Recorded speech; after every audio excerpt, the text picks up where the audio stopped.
ये है कि अभी हम सुन रहे हैं, मेरे भाई भाई सुनो, रुक जाओ थोड़ी देर, आई लव यू।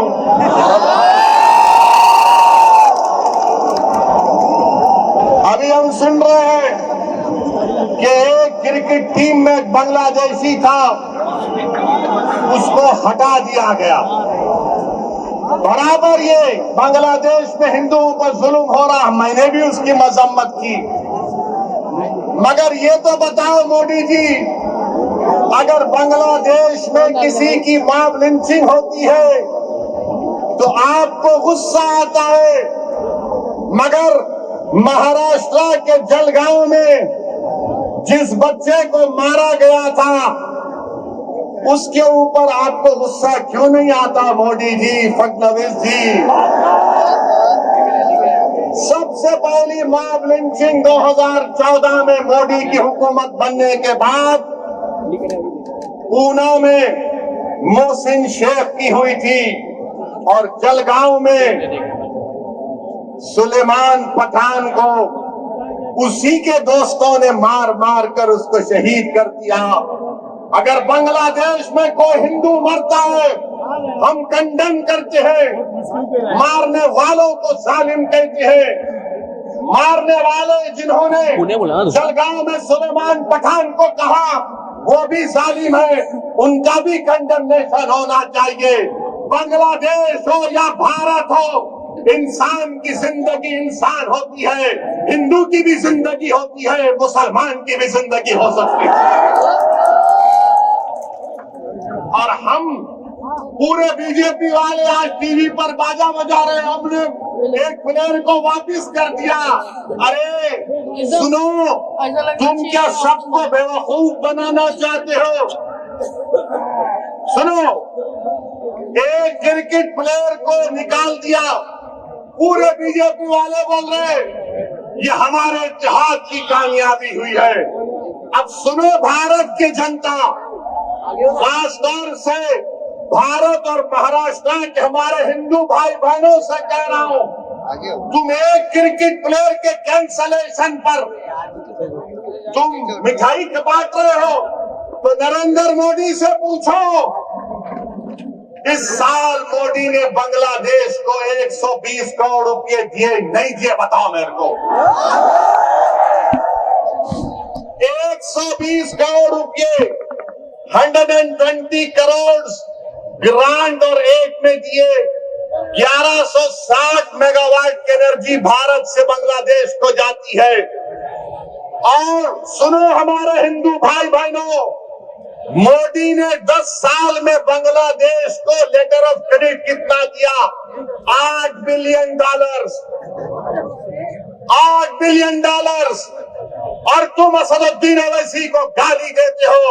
सुनो, मैं किसी मजहब का खिलाफ ना कभी रहूंगा इंशाअल्लाह ताला, मगर अगर मजलूमों से इंसाफ का मुतालबा करना, अगर मोहसिन शेख के कातिलों को सजा दिलाने की बात करना, अगर जलगांव के सुलेमान पठान खान को जिसके दोस्तों ने उसको मारा उनको कफर किरदार तक पहुंचाने की बात करना अगर जुर्म है तो खुदा की कसम जब तक जिंदा रहूंगा जुर्म करता रहूंगा।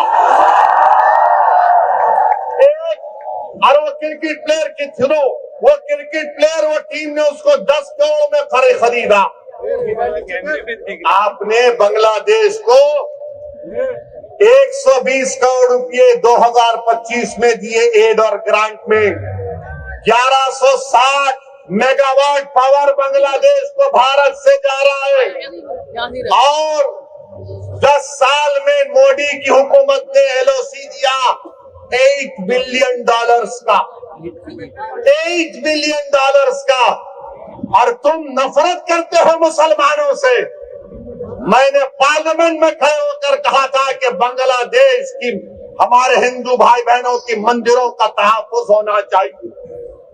आप पैसे दे रहे हैं और यहाँ पर बीजेपी के लोग, क्योंकि महाराष्ट्र के इलेक्शन है, महाराष्ट्र की और मुंबई की जनता को बोल रहे देखो हमने बांग्लादेशी को भिजा दिया, अरे एक और तो भिजाओ ना, जो मोदी की बहन बनकर दिल्ली में बैठी हुई है।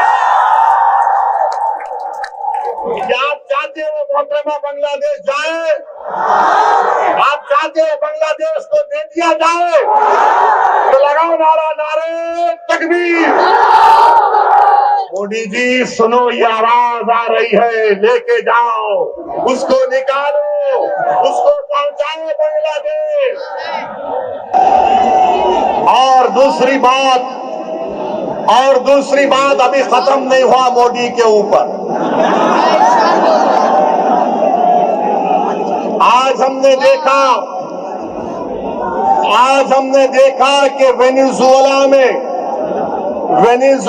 में ट्रंप ने अपनी फौज को भिजाकर वहां के एक जमहूरी तौर पर मुंतखब शुदा सदर को एक मुल्क से, उसी के मुल्क से उठाकर अमेरिका लेकर चले गए।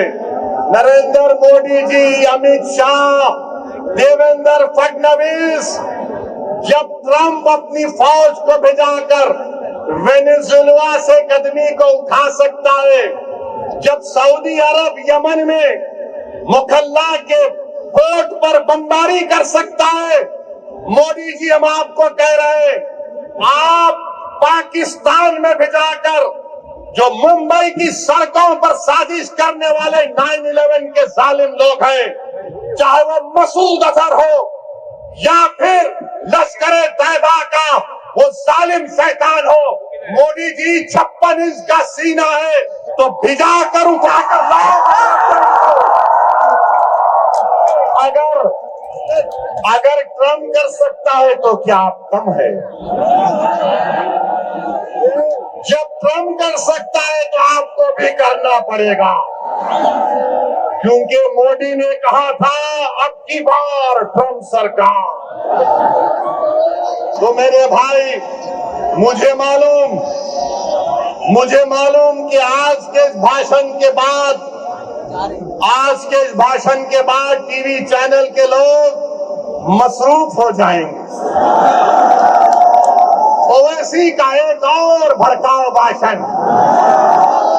अरे जालिमों सुनो, किसी शायर ने अच्छा कहा था कि तुम्हारी सोच के सांचे में ढल नहीं सकता,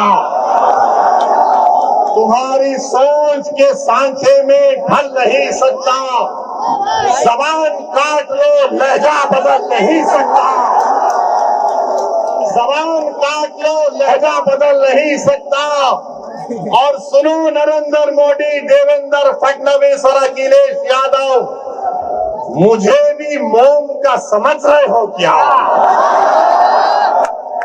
तुम क्या अबू आसिम साहब की तरह मुझे भी मोम का समझ रहे हो क्या? तुम्हारी लौ से ये लोहा पिघल नहीं सकता।